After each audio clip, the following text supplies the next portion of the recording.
యేసుక్రీస్తు నామమున మరి సమయం ఇచ్చినటువంటి పరిశుద్ధాత్మ దేవునికి, సేవకులకి, తోటి సేవకులకి మీ అందరికీ నా వందనాలు తెలుపుతున్నాను. మరి శిలువలో యేసయ్య మరణిస్తూ 7 మాటలు పలికాడు. అందులో మొదటి మాటను లూకా సువార్త 23వ అధ్యాయము 34వ వచనం ఒకరు చదివి వినిపించాను. లూకా సువార్త 23:34.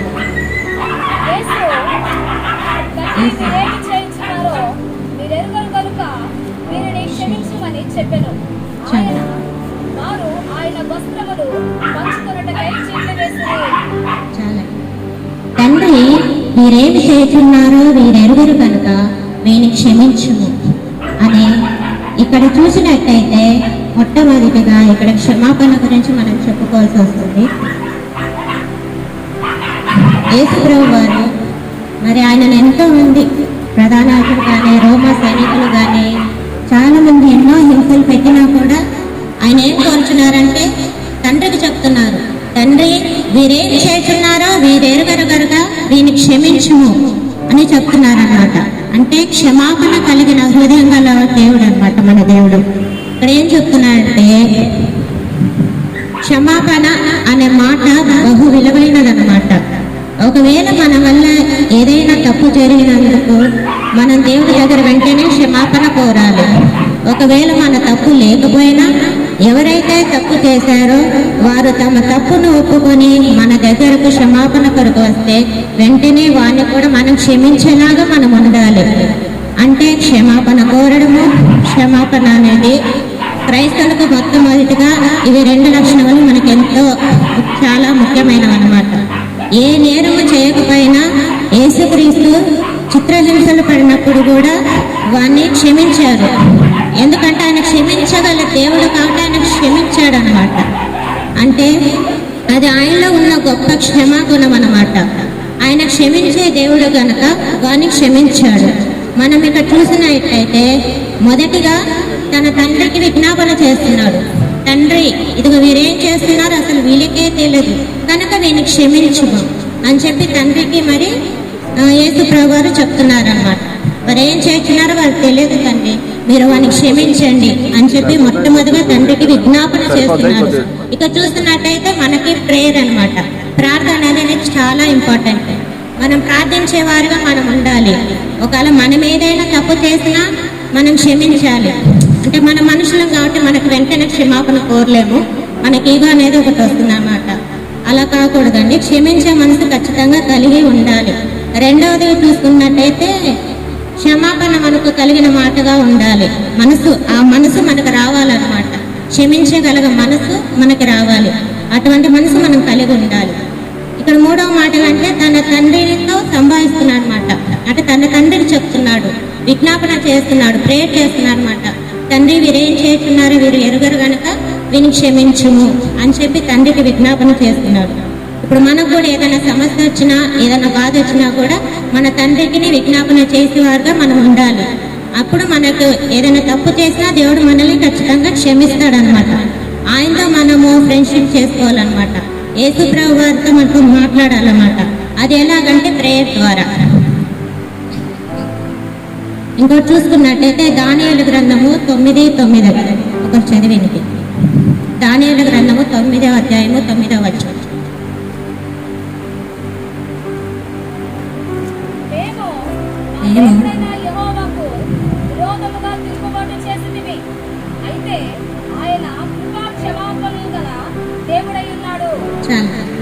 ఇక్కడ చూసినట్టయితే దానియేలు గ్రంథంలో ఆయన క్షమాపణ గల దేవుడై ఉన్నాడు. మన దేవుడు ఎవరంటే కృపాక్షమాపణ గల దేవుడై ఉన్నాడు. ఇందులో కూడా క్షమాపణ ఉంది, క్షమించగల దేవుడు అని మనకి రాయబడింది. అలాగే యెషయా గ్రంథము 57:7 చూసుకున్నట్టయితే మనము దేవుని వైపు తిరిగిన ఎడల ఆయన మనల్ని బహుగా క్షమించును. అంటే ఇక్కడ మనం చూసినట్టయితే ఆయన వైపు మనం తిరిగిన ఎడల అంటే ఆయన మన ఎంతో జాలి పడతాడనమాట. మనం దేవుడి వైపు తిరిగినప్పుడు మనకు క్షమాపణ కలుగుతుంది, మనం అనుకున్నది దేవుడు నెరవేరుస్తాడు. ఎప్పుడంటే ఆయనను మనం ఆనుకొని ఉండాలి. అప్పుడు మనకు ఆయన మనం ఏ తప్పు చేసినా కూడా ఆయన మనల్ని క్షమిస్తాడనమాట. అంటే దుష్టులను క్షమించే దేవుడుగా ఉన్నాడు, భక్తిహీనలను క్షమించే దేవుడుగా ఉన్నాడు. అది ఎప్పుడంటే మనం మన చెడుతనాలు కానీ, చెడు ఆలోచనలు కానీ, చెడు మార్గాలను కానీ ఇవన్నీ మనం విడిచిపెట్టి ఆయన వైపు తిరిగినప్పుడు, ఆయన మన హృదయం ఆయనకు సమర్పించినప్పుడు ఆయన మన మాటను కానీ మనం చేసిన తప్పులను క్షమిస్తాడు. మనం ఏది అడిగినా కూడా ఆయన మనకు ఖచ్చితంగా చేస్తాడనమాట. మన కన్నీళ్ళు తుడిచే దేవుడుగా ఉన్నాడు అనమాట ఆయన. ఎప్పుడంటే మనం ఆయన ఆనుకున్నప్పుడు మనకి ఏది అడిగినా కూడా మనకు దేవుడు చేస్తాడు. దేవుడు ఖచ్చితంగా చేస్తాడన్నమాట. ఎందుకంటే ఆయన క్షమించే దేవుడు కదా, అందువల్ల ఖచ్చితంగా చేస్తాడు. అలాగే ఎఫెసీ రాసిన మొదటి పత్రిక 7వ అధ్యాయంలో 1వ అధ్యాయము 7వ వచనంలో మనం చూసుకున్నట్టయితే, ఆయన రక్తము వలన మనకు విమోచనము అనగా మన అపరాధములకు క్షమాపణ కలుగు.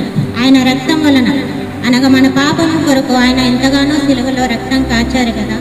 ఈ రోజులో ఎవరైనా రక్తం ఏమంటే ఎవరు ఇవ్వరండి, కానీ యేసే మాత్రం మనకి ఆయన శరీరంలో ఉన్న రక్తాన్ని మొత్తం ధారపోసాడు. అంత గొప్ప దేవుడు మన యేసు ప్రభు అనమాట. ఆయన క్షమాపణ కలిగిన దేవుడు, అంటే క్షమిస్తాడనమాట. ఆయన ఏదైనా కూడా మన అపరాధం క్షమించగల దేవుడుగా ఆయన ఉన్నాడు. మనం చూసుకున్నైతే గుడ్ ఫ్రైడే అనగా దుఃఖం మరియు కృప కలిగిన పవిత్రమైన రోజు అనమాట. గుడ్ ఫ్రైడే అని అంటే ఆయన మన కోసం మరణించాడు కాబట్టి ఇది గుడ్ ఫ్రైడేగా మనం చూసుకోవచ్చు. అంటే మంచి శుక్రవారం అనమాట. దేవుడికి అది సాటర్డే, కానీ మనకి మాత్రం ఇది గుడ్. అంటే మన కోసమే కదా యేసు ప్రభు వారు సిలువలో మరణించారు.